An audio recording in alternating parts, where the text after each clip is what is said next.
Hello and welcome to the Holy Hour podcast. It's the bi-weekly All Cure podcast. I'm Gavin, and thanks for joining me on this lovely evening. It's evening here. I don't know when you're listening to it, but yeah, that'll just be a nice kind of mellow, in the dark kind of recording going on here. My premise was to record little snippets of this here and there and use it when I need to. But I just got running with it and thought it was fun to go down memory lane and talk about Play Out, the old concert VHS of The Cure. And, I figured it was kind of a nice time to pause and go back in the old time machine again, if you will, and give all the hopes and anticipation leading up to remixes a rest and give all the modern day troubles that are everywhere, it seems, a rest and go back to the simpler time of 1991. Simpler for me anyway. I was just a wee lad going into my freshman year of high school, I believe it was. So I must have been around 14, 15. And this Play Out video is something that all us Cure fans cherished every minute of, I believe, back in this pre-Wish era. And it was a weird year to document for The Cure. 1991. In that year, The Cure would only play 3 live shows and 2 TV appearances. So all those got documented in this video. So it's very strange when we had these slow years for The Cure, but then we catch it all in actual footage. So I didn't even realize at the time how unusual that was, but it's kind of cool looking back on that now and having something like this. And like I said, we all really loved this. It came out in a couple weird varying ways over the years. So I thought it'd be fun to walk through what it is. And for those that don't even have it or haven't seen it somehow, we'll walk through the whole thing and it'll make it that much more fun when you watch it. And mostly, though, just to relive the glory of this VHS and watch it with some older, wiser eyes now. Try to reminisce of little things in the play-by-play and maybe even catch something that I didn't catch as a kid or the billion other times watching between then and now. So yeah, what do you say? You want to dive into Play Out? We've talked about it in passing a million times since this show has started. We've even done a full episode on MTV Unplugged, which is a portion of this, but we've never done just a full-on feature on Play Out. This was directed by Peter Fowler, somebody that wasn't a regular in the Cure camp, especially by this era. They were pretty hardcore Tim Pope still, even when they steered away from Tim Pope. He was their main dude, so it was a little odd that they get this Peter Fowler guy who hadn't had too many other credits. I looked him up even. He directed other music videos mostly for bands on his IMDb page. Cool videos, some other concert films. He worked with the Pixies, Stereophonics, and Pulp, who I just got a ticket for to see in DC. So I'm excited for that. I've never seen Pulp. They were like my number one band that I didn't get to see in my youth, and still didn't think I had a chance ever again. So now I get to see Pulp. But so he directed this VHS tape and takes us on a strange journey into the Cure behind-the-scenes world. And most recent update with this tape is that it got remastered in high def and just kind of blindly thrown on to YouTube in 2022. And it was one of the more lovingly embraced surprises from the Cure recently, I'd have to say. So we'll get more into that by the end when we lead up to its revival in 2022. But let's go back to the beginning of this tape, because it is packed full of behind-the-scenes footage. Like I said, it's a true gem to anybody that isn't aware, and provides such a cool glimpse of the band doing the day-to-day stuff in between these epic live performances. And at the time of this release in 91, I feel like we didn't really get too many of these like behind the scenes snippets. The closest thing we had was on Staring at the Sea or in Picture Show, the little in between bits between the videos. I feel like the 1984 concert video had some behind the scenes stuff too of them backstage.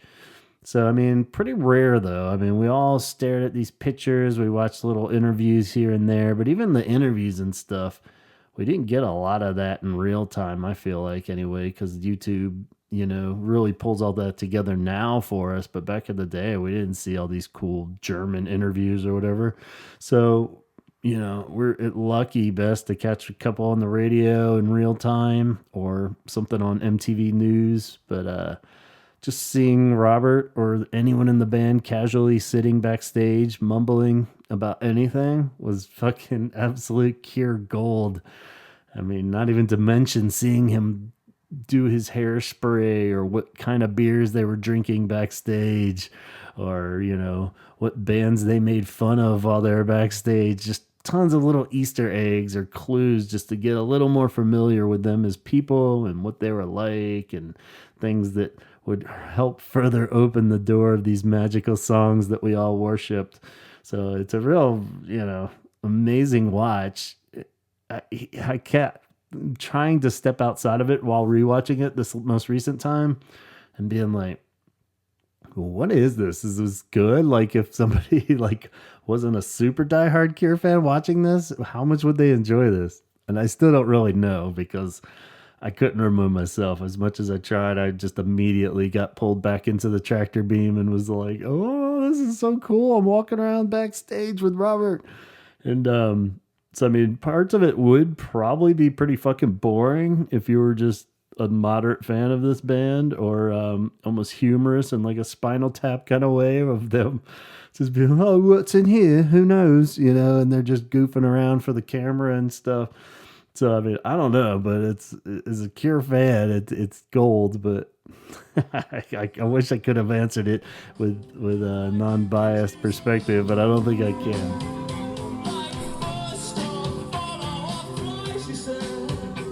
So we're going to be kind of talking about the official release, which is the VHS that had the pixelated chimps picture on it. I think they're having a tea party, somebody said. So that's what got released on a VHS. But while rewatching this, I'm going by the 2022 remaster that does have more footage added to it even. So, and we'll get into how much, and I tried to cite it as I go through it of which I remember being newer and what isn't. But that's what we're kind of walking through. And then the weirder part is the timeline, and I guess this is a good time to bring it up right here off the bat. And I wish I just had some kind of visual graphic to show you guys the timeline, because this is pretty wild of how this all came out, and it's a little different than what I remembered and a little different than maybe some of you got versus others of you.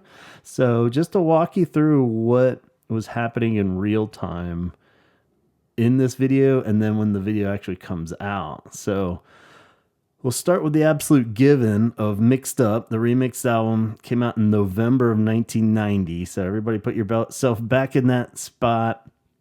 All the remixes from Disintegration and stuff, a lot of those were already there. They put them all together, and we get this remix album, Mixed Up. Big deal. We all go buy it on the day it came out. Like the remixes, we're back where we are right now. Some of you love it. I loved it at the time. It was just something extra new. Never Enough, the big single, was a big deal, and a new song. So more Cure, yes, keep giving it to me. So I was totally fine with that. So then we're waiting. We know a new album's coming in the works, but we don't really know how soon. Time is irrelevant, right? So in real world of this happening, they perform a secret gig at the TNC2 on January 91. So they're kicking off 1991 on the 17th with this secret show in London. And that's to prep for a big old show only 2 days later on the 19th at Wembley Arena for the Great British Music Weekend. And so they're doing this secret show just to get ready and perform some of these new songs and get back in the saddle and perform, be ready for this big mega show. Then they do a taping and performance of Unplugged on January 24th. So just a few more days later, they do Unplugged.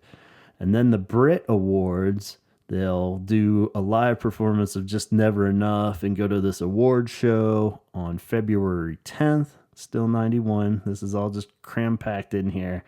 And then we break away from what was happening when they were doing it all to by March 91. That's when the MTV performance airs. So it airs like 2 months after they recorded it. Not even really, but close to 2 months afterwards.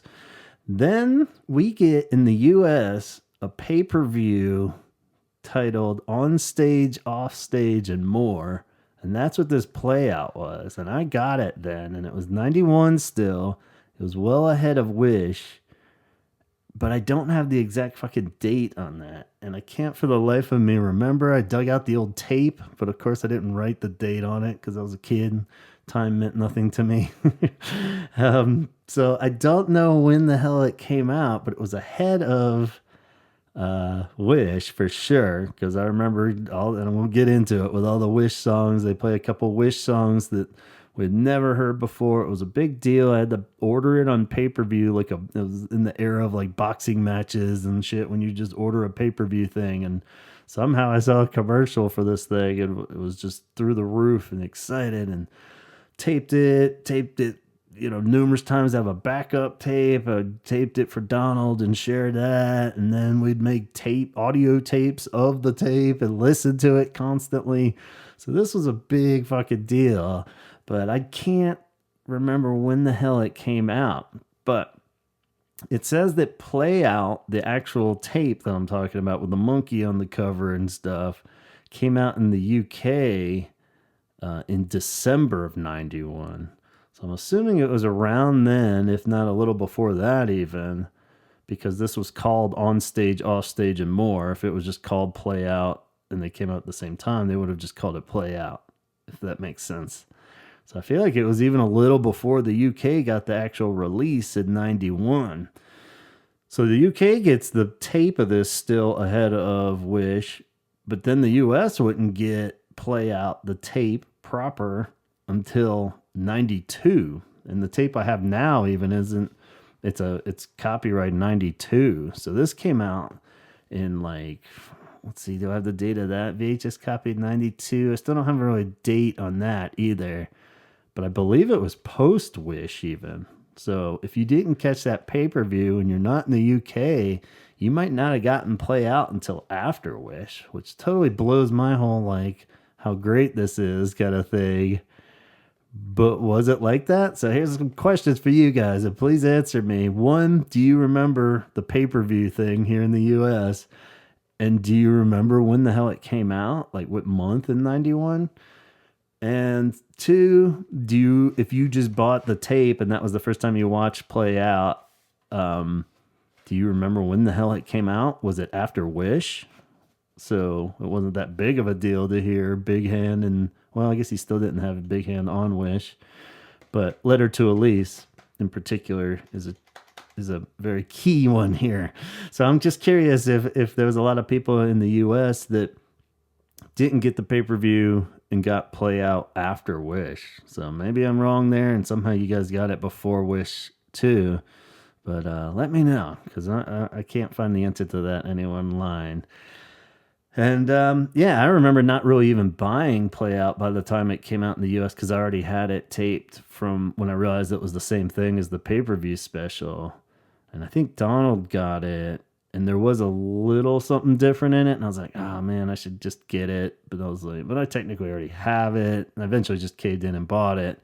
But I definitely didn't buy it on release day or anything, because I already had it, I thought in my head. So, which was very responsible of me. I didn't have the collector bug of I just needed for the collection or anything. It's like, I already got that. I don't need it. The cover is pretty awful, really, with that chimpanzee sitting at a little table in a baby chair or something. But, so yeah, pretty wild. And then Wish, of course, comes out in April of 92. So it wouldn't be that long after the UK release of Play Out either. So So then, yeah, and then the final piece was that 30 years later, play out remastered for YouTube and put out in November of 2022 with tons of extra stuff. Goes from being like a 90-minute tape to like a 2-hour long deal online. So that's pretty rad to put a lot of extra stuff in there. So let's go into it though. Instead of just pondering the timeline, that's not as fun as reliving the glory of what is on this actual tape. I'm going by that re-release, as I said. So I tried to mark anything that I think I watched it enough where I can mark what was added and what wasn't. So it starts off right off the bat with that TNC2, the Garage, I guess it was also called, Highbury Corner in London, secret gig on January 17th, 1991. The Cure is playing under the name Five Imaginary Boys because it's a secret gig, remember? And I've seen stories of people online that were at this show, so that's pretty rad. If you were at this tiny show, then all the fucking power to you. Good job. Because it's pretty rad. It starts off, it's got 5 songs from this gig are shown in the video, and 3 of those are unheard upcoming Wish tunes. Oh. So yeah, right off the bat, it starts off with the slow version of Windy Time, the way better slow version of Windy Time. And it's being played at a sound check as the camera kind of sweeps in and watches the Cure. We get some cool sound check stuff, and then they go into the song. This is blowing my mind. Still sounds great too. I do feel like it's better than the album version, even the other versions we've gotten of the slowed down Windy Time. But cool that there's 2 out there, I guess. But hearing a Cure song before it was recorded, this was new to me as a young man. It's kind of sad. It keeps getting interrupted with interviews too, so I was getting pissed, even though I loved every little moment of whatever Robert's saying or whatever they're doing behind the scenes. But there's like a little interview with Robert in between of why they're doing the secret show. And then the camera, while it's still panning out to the crowd forming and the line forming that goes all the way outside, and it walks down, which is super cool to see all the 1991 era Cure fans in line going into the actual club and stuff like that. So, I mean, that's exactly what it was like, just going into some small venue. Capacity's ridiculously small for a Cure show at this thing too, so gotta love that. And so then it goes into the actual show, because that was a sound check, and we get the big hand, big dreamy beautiful version of the big hand, and it sounds so good. And this was our second taste actually at this point. We had gotten the instrumental version during the closing credits of the Picture Show VHS about a year earlier, I believe that came out, and that was the videos collection following staring at the sea. There we got a Picture Show, and in the credits for that we had this cool instrumental song that we're all like, what the fuck is this song? This is amazing. And sure enough, the big hand. So now we got it with lyrics, and we're further in love with this song. And, of course, sadly, it wouldn't even make the album, so that left us even more confused. And as it disappeared, where the fuck did this finally go? We wouldn't actually hear it in its final studio form until the B-side for Letter to Elise single, which didn't come out till 93 even. So a good chunk of time away that would take. But Big Hand, instant favorite after watching this. And then that's followed by another new one. So they're just like dumping these new songs on us right off the bat. And it's called Away. And it's a slower version of what would become Cut on Wish. And to this day, I'm still torn on this one, which one I like better. More just in the way that I fell in love with this one so hard by hearing this slower version and watching this video. But the faster one on Wish is badass, and I love that song too. So I don't really know. It's too hard to. I kind of always feel like they are different songs. They should have almost just left that one called Away and keep the other one as Cut. But it somehow feels a bit more throwaway faster. I don't know why. I feel like the lyrics and stuff feel a little more heartfelt when it's a little slower like this one, instead of a little angrier rock song. After Away, we get a little taste of some old favorites. So this is the first time when we jump back into the old catalog, and we get a really cool version of Let's Go to Bed, actually, with this lineup and high energy and the cool crowd of everything at this secret small show. Is actually a pretty cool one. Looking at it on the back of the list, it would be like, what? Let's go to bed right now. Okay. But it's actually a really cool rendition and version of that. And then they go into Strange Day, which is another classic and perfectly executed and awesome. Just seeing these close-up small gig shots. Robert's playing that cool National guitar, which watching this whole video, he uses a lot more than I remembered him using from that era. I always just kind of associated him with using it with Love Song Live, but he uses it quite a bit through all these live performances we see in Play Out. So this was one of the first ones, and sounds great. Yeah. And then we get our first bonus clip here. On the old VHS, it just cut from there into the next segment. But on the new expanded high def remastered version that's on the YouTube page, we get the little combo of 1015 and Killing an Arab, assumingly at the end of the actual longer live set that was happening in real life. So yeah, it sounds great again with this lineup. It's cool just to see these again as like the early side of this lineup versus, show being kind of tried and true at that point, Yeah,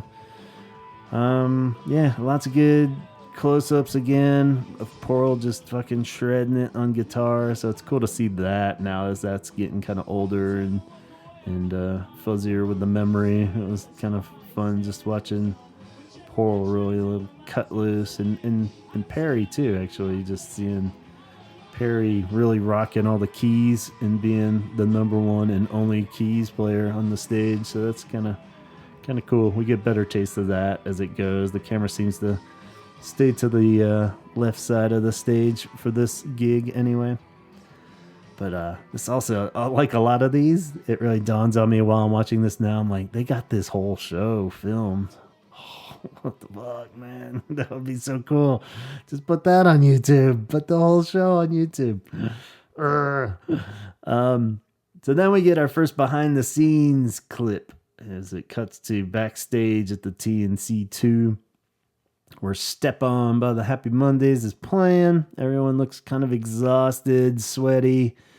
They're cracking beers, but seem in good spirits. Simon, in particular, is goofing around with Chris Perry, which is pretty cool because to this point, we haven't really seen any actual footage of Chris Perry, who's a major character in this whole story, of him moving and talking a bit. So I don't even know if I fully caught the, importance of that as a kid. But now watching him, I'm like, oh shit, Chris Perry, cool.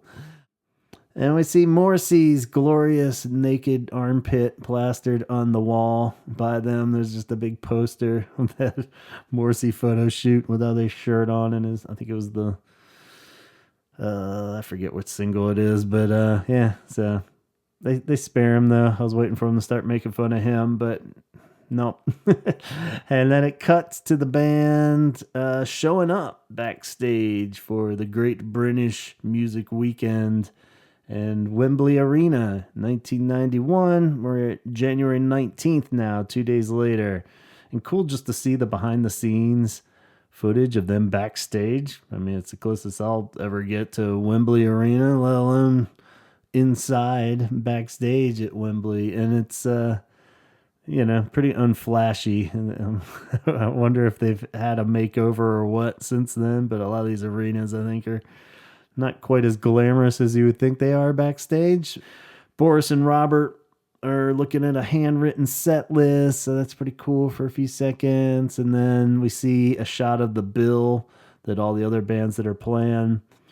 We get the wedding present, new model. I have to read these as Dave Kendall from 120 Minutes, I think. It's And on the bill is wedding present, new model army, Jesus Jones, Carter the unstoppable sex machine, and Ride.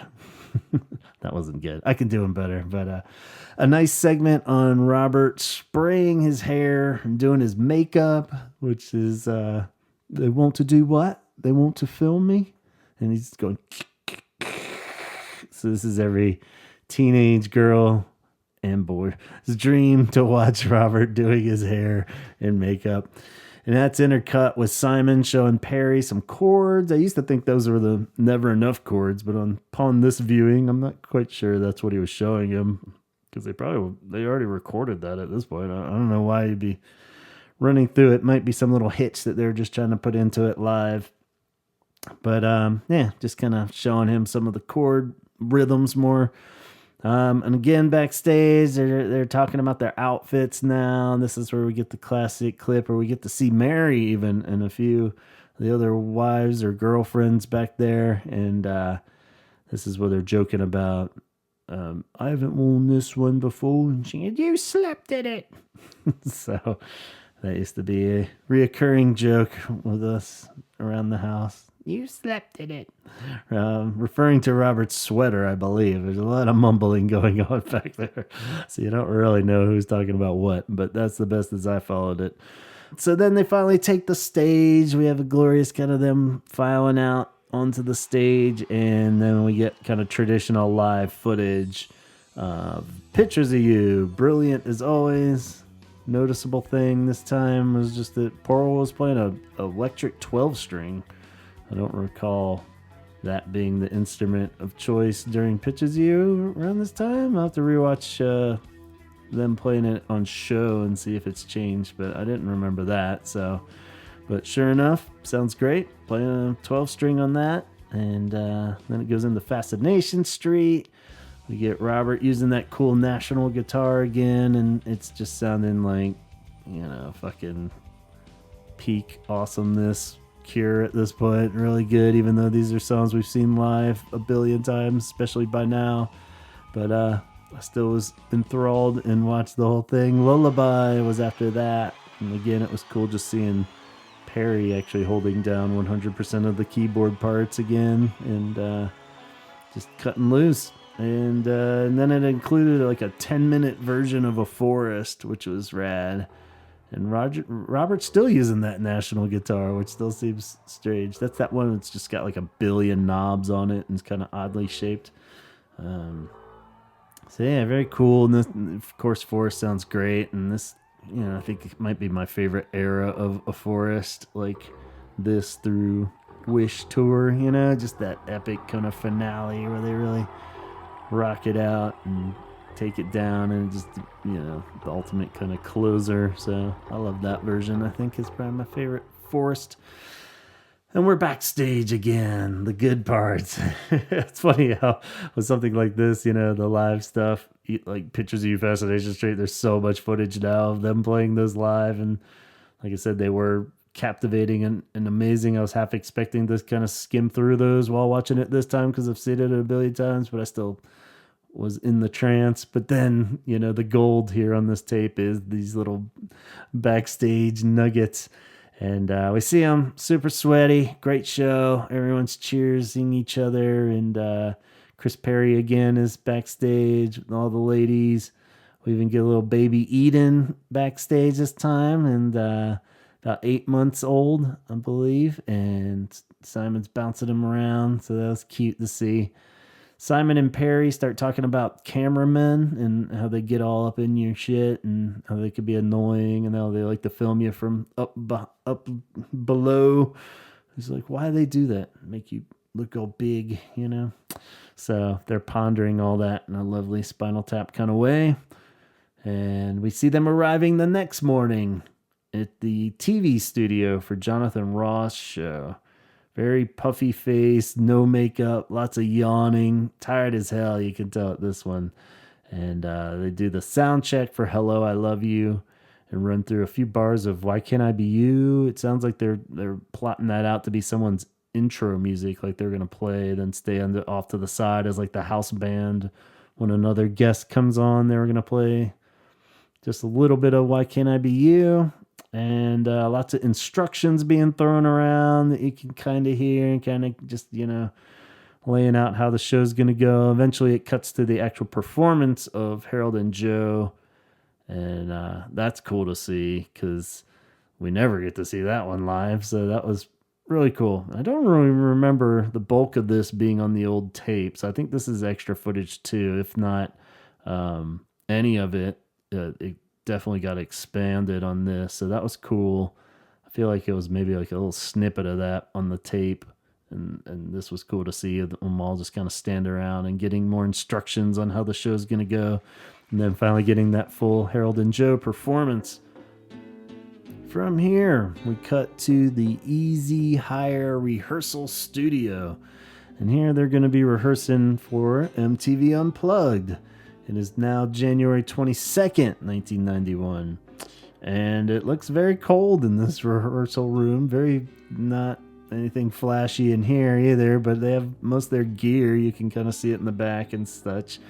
And Robert's sitting on the floor very awkwardly. A lot of times when I plop down on my knees, this immediately comes to mind. And it is kind of comfortable to sit like that for a minute, but then you're like, oh. So he's sitting just flat-kneed on the ground while playing these songs.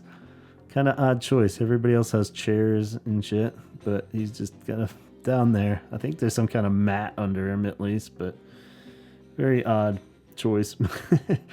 And we see them play The Blood and The Walk in these rehearsals for Unplugged. And Robert mumbles his way through the vocals of The Blood, but it still sounds cool. Boris is rocking out those little clickety-clack percussion things that I forget the name of. I think there's some kind of debate at the end of are we really going to fucking do this? They're like, yeah, well, why not?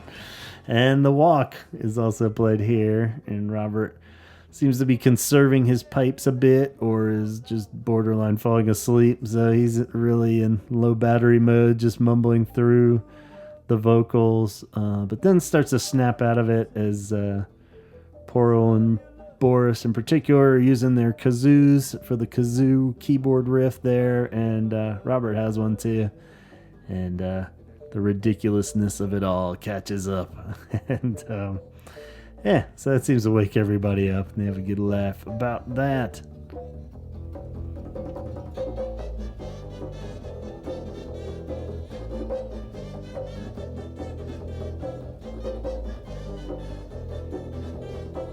Then we get some big time backstage footage before Unplugged, where they are getting their makeup done before the show. Porl's going first and making small talk, and then Perry comes in playing his weird Eastern wind instrument. I remember looking that up and getting the official name for it for the Unplugged episode, but it escapes me again. And basically, he's coming in there to ask if he's got a shave, but he doesn't have a razor or any kind of razor. And she's saying, well, do your makeup, but do you want to shave? And he's like, well, if I shave, then I'll do makeup. But then she convinces him to ask Robert if he can borrow his electric razor. And it's this whole weird him walking back down the hallway and asking Robert if he can borrow his razor. He's like, oh, it seems really awkward at first, but then he's like, yeah, sure. So Robert hooks him up, and we get, see what I mean? Would a normal band, would I be watching this if it was Tears for Fears and they're like, can I borrow your razor? I'd be like, this is boring, man. But for some reason, this is captivating for us. I don't know why. So yeah, Simon goes through Chris Perry's address book while this is all going down too, so that's good. He's always causing trouble back there.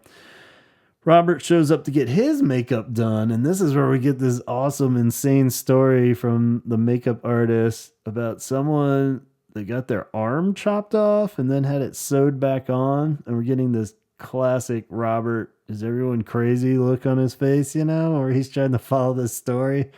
And that's worth watching this whole thing, if for nothing else. Very classic moment. Simon's turn in the makeup chair. Seems to be going well, but then the chair starts lowering, like the little barber chair kind of starts sinking, and it gets very Spinal Tap there. It's like, what's going on with my chair? So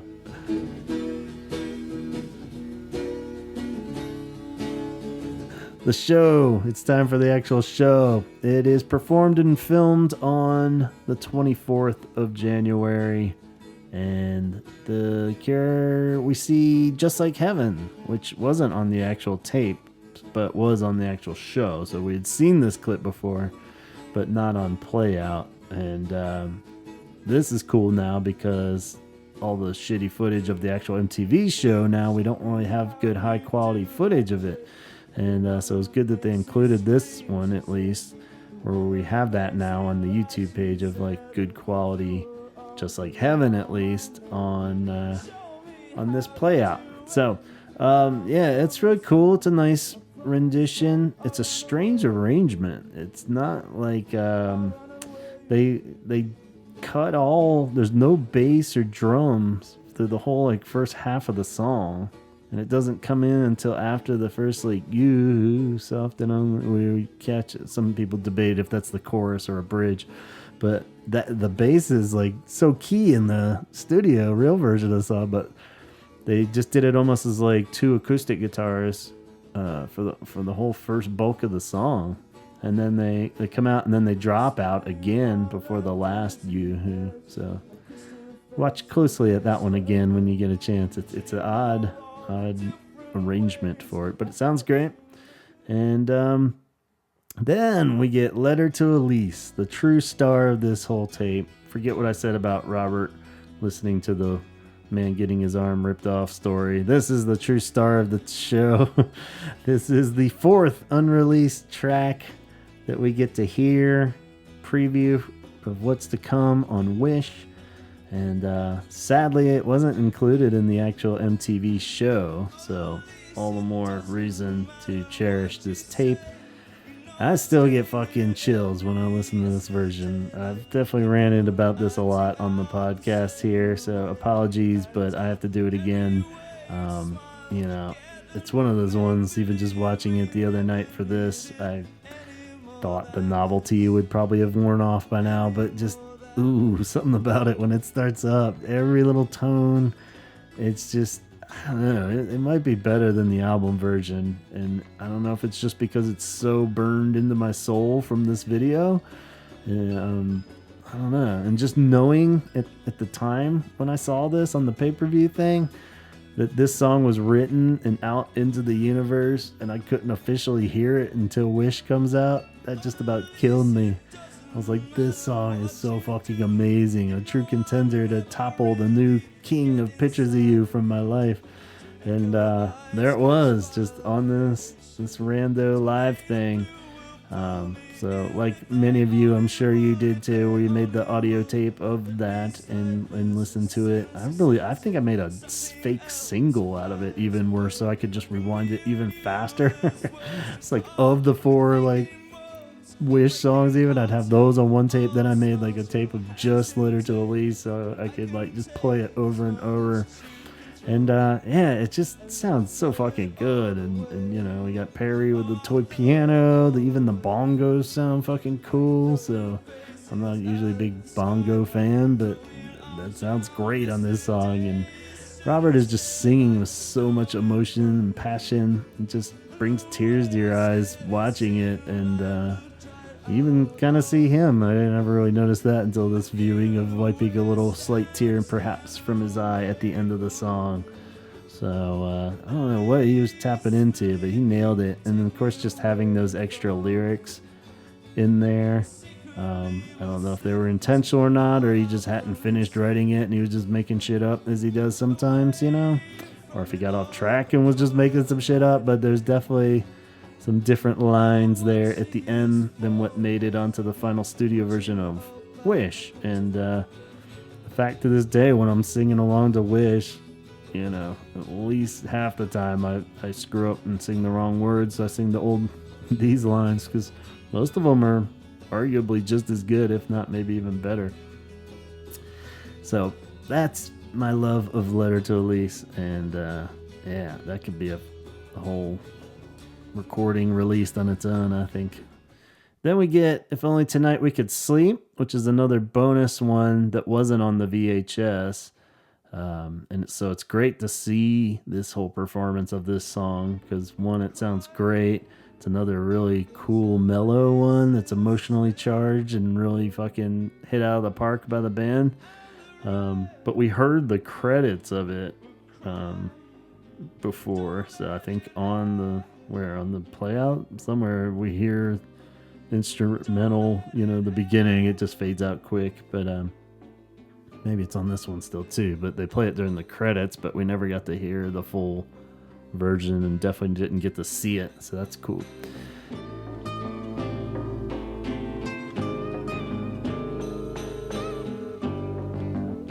So yeah, just for the sake of making a side note and an argument, much like the footage of the secret show, they have the MTV stuff. We always assume because it's MTV related that maybe they just don't have the rights to put it out or whatever. But if they put these songs out, how do they not have the rights to just do a digital remaster of the MTV episode and put that on their webpage too? Some more. I know there's a billion other things that are probably higher on the priority list, but it's such a good performance. I love that Unplugged. And that'd be great just to have it floating there on the Cure's YouTube page. Doesn't need to be a big announcement. Doesn't have to be a pre-order 4 months in advance or anything. We don't need to put it on a picture disc and put it out on Record Store Day. Just the way this was, just clean it up, put it on there. We could all love it. So anyway, that's my 2 cents on that. So they close out the Unplugged thing with Boys Don't Cry, though, the definitive version of Boys Don't Cry, if you will. And he may be right. This sounds fucking beautiful, too. I love the mellow vocals on this. They do keep it fairly upbeat rhythm-wise and music-wise, but his voice just is in that lower, mellow Robert. As he's been singing some of them like that before, but this one just sounds really cool and really sad. So I love it. All right, let's wrap up Unplugged talk. Like I said, you can go back and find that whole episode we did on that where we stretch it out a bit longer, but a few more little details about Unplugged and the rumored set list and all that. But for the sake of play out, let's move on. There's other stuff on this tape that we need to see. And next, we see them trudging through the snow to the Dominion Theater for rehearsals of the Brit Awards just a couple more days later. Now we're in February 9th of 1991. And a lot of just in the office talking backstage. They're debating whether they should have showed up for it at all, doing the usual Cure. What's the point of all this? It's pretty fucking stupid award show. And they're just shooting the shit backstage before sound check time. And then during sound check, we get footage of them tweaking their amps, getting ready to play Never Enough, but adjusting everything to sound proper for the show. Simon gives Robert a cool shot of something, I guess, and as in a drink, and he makes this great face that we all know that makes you pucker up. And if it's making him make that face, then you know it was pretty damn strong or just vile. But he seemed to like it afterwards, and they continue on. So more riveting footage that you can see why the band was probably like, oh god, we don't need to put this out. But why not? So then they start and they play through parts of Never Enough. And then they shuffle back out into the cold after the sound check and into a control room where they listen to a playback. The whole control room is very underwhelming for an award show, so I'm not sure I fully understood why that was the control room, but maybe it just wasn't flashy back then.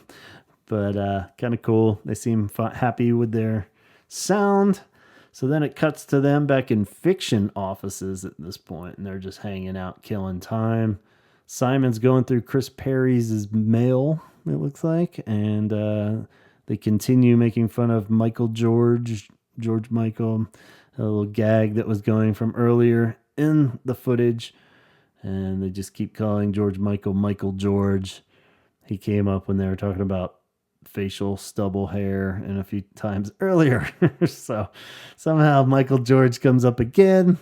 Um, and just as it's getting boring, going through the mail, Simon decides to spice things up again, and he rolls in a giant ball of snow to make some kind of snowman on Chris Perry's desk.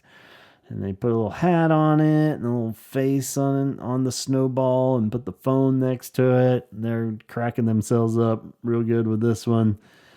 Yeah. Then before too long, they decide to just throw the snowball out the window of the offices, and somebody's walking by. I didn't quite catch who it was, but luckily it didn't kill him. So just boys being boys. So kind of stupid Spinal Tap stuff again, but fun to watch. Backstage now for the awards show. They go back to the theater. They're backstage. This is on February 10th, so I guess they did like the sound and everything the day before, and then came back for the big show. This time you can tell there's a way higher energy. The few people they're passing in the halls have like tuxedos on. All the ladies are there, so we get another little passing glimpses of Mary in white, which is always sweet. And all the fellas are pre-gaming with their beers. Pearl is crooning "Give Me the Moonlight, Give Me the Girl" by Frankie Vaughan. And they eventually start making their way out onto the stage to perform the latest single, Never Enough. And yeah, it sounds fucking cool. They show it on here. I don't care what Chaz says. That song kicks ass. Especially this rendition. Caught up in the moment from the era. They crush it. Big lampshade floating around above their heads in the backdrop of a tiny little room, kind of mimicking the video.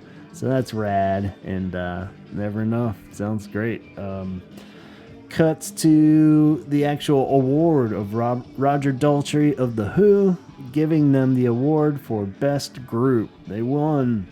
Robert thanks everyone as he comes up, everyone that's ever been in The Cure, actually. So he has a nice, sincere thank you, as he always does, and he names everybody that's been in The Cure, minus Lowell. So he doesn't say minus Lowell, but it's pretty obvious. He goes all the way back to everyone. Matthew even gets a mention, but no Lowell. So, ouch. But we all know this was like peak horrible relations with Lowell era. So this is right when he was starting to sue them, if he hadn't already. So makes sense that it was a very deliberate snub there of him thanking everybody and not Lowell. And then but other than that, it was really sweet and sincere thank you to all the fans and everybody out there.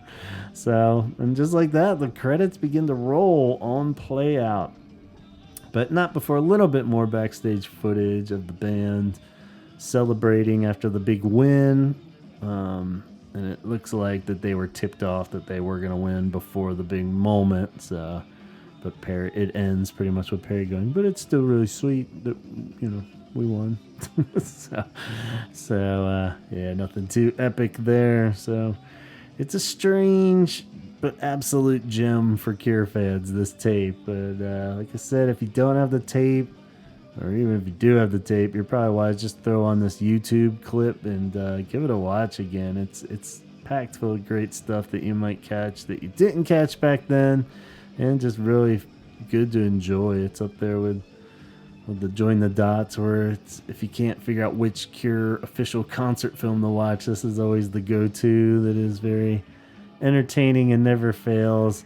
And and it was just absolute gasoline, throwing this on an already burning fire of hopes and hype for the next album. If you take yourself back to 91 and just seeing and hearing those 4 new songs before getting a studio version of them, I mean, they're all fucking bangers, especially Windy Time played like that. So I was so pumped for this album to come out that this just made it unbearable. And the only thing I could kind of relate to almost was like hearing those new songs for Songs of a Lost World. And that's why that was kind of sweet and exciting, because it took me back to this moment. And I was like, oh yeah, man, this is what it feels like, where you want it so bad you can't take it. So yeah, I mean, I think a lot of us just spent hours watching this tape over and over, studying every little background thing, every little mannerism, anything just to get a little bit better understanding of this band and into their brains a little bit more, as psycho as that sounds. And it really made that gap before Wish feel like an eternity. So, which really does make me wonder how long, that's why I want those dates so bad. So if you guys can hook me up with that, I would really appreciate it, knowing when the pay-per-view came out in the US and when the hell the tape came out too, as far as actual release date. I know it was in 92, but were they able to squeak it out right before Wish? I hope so, because I want everybody to have this amazing feeling. It'd be a bit of a letdown if others saw this after Wish. So yeah, this going back to that the remaster, it's great. Like I said, I can't recommend that enough. It was amazing. It's a very rare exception, I think, in the Cure world to have something redone and cleaned up and then just released like that. I don't think there was any notice that it was coming out. It just appeared one day. It was on there. It had bonus shit. I mean, it was like, what? God, I wish they would do this more often. Just clean it up, put it on fucking YouTube. It doesn't have to be a big deal. So I don't know. I've tried to ring this bell a million times, but I don't know if anyone up there is going to ever realize how cool this is, and a great way to just put stuff out that, check off the boxes on this whole long list of shit that they need to remaster or whatever and put back out, because until then there's no way of doing this. These VHS tapes are a fucking mess. My old pay-per-view one it's white, there's so much mold and shit on it. I don't even know what the fuck. If I put that in a VCR, it would play probably. I'm too scared to actually try it, so I'm just have the tape. But I'm glad I have this play out, because that one is in better shape. But that would suck if that was the only way. I mean, a lot of us got the recorders and such, or however you worked it, but you're able to transfer it from your tape to a DVD. So we all have the DVD, like a bootleg DVD of it. But it is nice to just especially have it cleaned up. But with all that extra footage, great move, and something to say thank you for and be appreciative. But at the same time, yeah, it's a big jump from 96 minutes to 2 hours and 13 minutes. So that's a good chunk of extra stuff in there. And it's not super obvious where it is. It's just like little extended bits on the back, of the footage and those kind of things. So that's about all I got on that. I hope you enjoyed walking through it again with me, even if you've seen it a billion times. I bet you're picturing every little scene with me, hopefully. And, fun just to put that all together. I do have a side note. If you were wondering who that jolly bloke was, seen quite a few times in the backstage footage, mostly chatting with Simon and even jokingly punching him in the arm in an early part of the film. A large guy with floppy hair, looks a little bit like the manager in Spinal Tap. Well, that actually was Mick Klungzinski, if I'm pronouncing the last name right. But Mick is one of England's most influential personalities in the music biz, apparently, and an event producer and sound engineer, most likely appearing in Play Out because of his connections with the Brit Awards. He stands out as this kind of jolly guy that it would be fun to hang out with backstage for sure. So if you saw him, you probably know who I'm talking about. And I had a side conversation with Johnny, a listener of the podcast down in Australia. Hey, Johnny. And this was ages ago, but we were corresponding back and forth, and he was determined to figure out who the hell this guy was because he looked so familiar. And it turns out that Johnny had done some work with the Brit Awards. So sure enough, he narrowed it down to he must have crossed paths with Mick over that time. And while researching, Johnny unfortunately came across Mick's obituary. So Mick did sadly pass away from a heart attack in 2008. His obituary had a long list of his musical accomplishments, including work with Pink Floyd and Elton John, and starting up multiple major music events. The obituary also included a short little mention of The Cure, reading, "He embarked on a period of close collaboration with the British band The Cure, where his electronic inventiveness continued." Not really sure what that was referring to, but a nice little mention nonetheless. And if anybody else out there was wondering who that guy was in the video, now you know. All right, guys, that'll do it for the Play Out episode here on the Holy Hour. Thank you so much for listening and reminiscing with me of this epic time in Cure history. I recommend you go check it out, rewatch it again if you haven't in a while. You can check it out in all its HD remastered glory on the Cure's official YouTube page, or dig out your old VHS and get those gears grinding again and check out Play Out. You won't be disappointed. And this week I put out a request for you guys to help me with a upcoming Holy Hour episode. I thought it'd be fun to do another round of Cure encounters in which we share your stories of meeting the Cure themselves. I've personally never met any of them aside from talking to Phil and of course Dave Allen, I'd count, here on the podcast. So I want to live vicariously through you guys, and no matter how epic or minute that the encounter was, just send me a recording telling me every little detail that you can remember, or type it up in an email and I'll read it for you if you'd prefer that. It'll be awesome. Just try to have it to me by May 18th so I have time to splice it all together and present it to you guys in a lovely package. And you can send those to gavinconner@gmail.com. I really appreciate it. So let's get some good stories documented here on the Holy Hour. And of course, we got the release of Mixes of a Lost World just around the corner. Did you hear the Chino mix got released? So we got a third one now.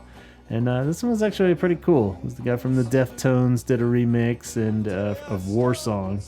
And I actually kind of like it. It doesn't come anywhere close to the proper version, but it's still fun and hopefully a good, promising preview of what's to come. So that is just around the corner. And of course, your support for the podcast would be greatly appreciated. So please consider checking out patreon.com/The Holy Hour Podcast.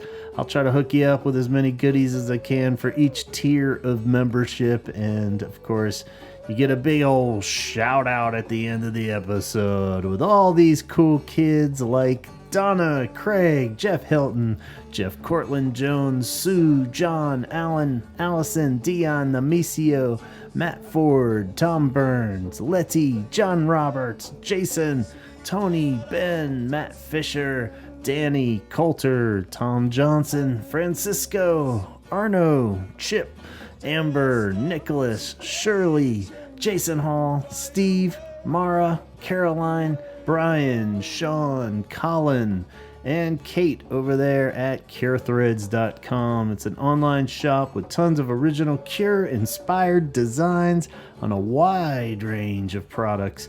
Kate also runs Cure Arts Collab on Instagram, and they just wrapped up the latest challenge, so go keep an eye out over there for those. They should be popping up soon if they haven't already.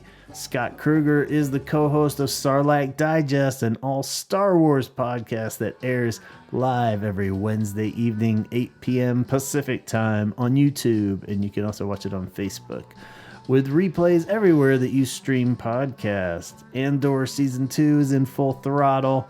Only one more batch of episodes left, so come on over to the Sarlacc Digest and overanalyze it all with them. So much great Star Wars stuff to process, and guarantee they caught something that you didn't. So join the rebellion, and by rebellion I mean the live chat, every Wednesday evening. David runs Obsessive Geek on Etsy. It's an online shop full of tons of cool products that he's created, including 3D printed recreations of Cure album covers, Boys Don't Cry keychains, designs inspired by Labyrinth and Neverending Story, all your childhood faves, and everything is super affordable. So go do some shopping at the Obsessive Geek on Etsy. Dana is a super talented freelance animation, illustration, and motion graphics designer, currently open to new work and commissions. So check out her work at graphics.tv. That's graphics with an X.tv. Tanya is ready to spread awareness of 988lifeline.org, a suicide and crisis hotline with over 200 crisis call centers located all over the U.S., available 24/7 and offering free and confidential support for people in distress and numerous prevention and crisis resources for you. If you or anyone you know is in need of help, please reach out to 988lifeline.org. Tim is part of New Waterloo, an independent hospitality development, design, and management company that owns and operates hotels and restaurants all over the globe. Find their many lovely locations at newwaterloo.com. Lisa recommends you visit Dickens in Calgary, Canada for a great venue delivering live music, drag shows, trivia nights, all kinds of cool themes. And you can check out the full listing at dickensyyc.com. Or hit up the goth scene in Little Rock, Arkansas. Jessica recommends checking out clubnevermore.com to find the upcoming schedule of all their events. And of course, Chaz's other podcast you don't want to miss. It's called the Excommunication Station, where he and Chrissy take on the evangelical church. New episodes drop every week on Wednesdays. And this week, they released part 2 of their 4-part series on the Christian rock band Petra. And yours truly has been their guest for this batch of episodes. It's been great fun talking through the history of Petra. I'm still not convinced that they're not the shittiest band I've ever heard, but hey, there's 2 more episodes to go, so anything could happen. So come see if I get converted or not. And on your way out, please exit through the Holy Hour gift shop. The link is in the episode descriptions and all the usual spots. And be sure to subscribe on YouTube, follow us on Instagram and Facebook, and leave a review on Apple.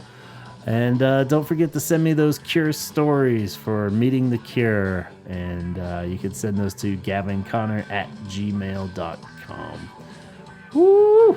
All right, guys. We'll see you back here in 2 weeks for more cure worship. So go now in peace, you dirty little fiends. Talk hard.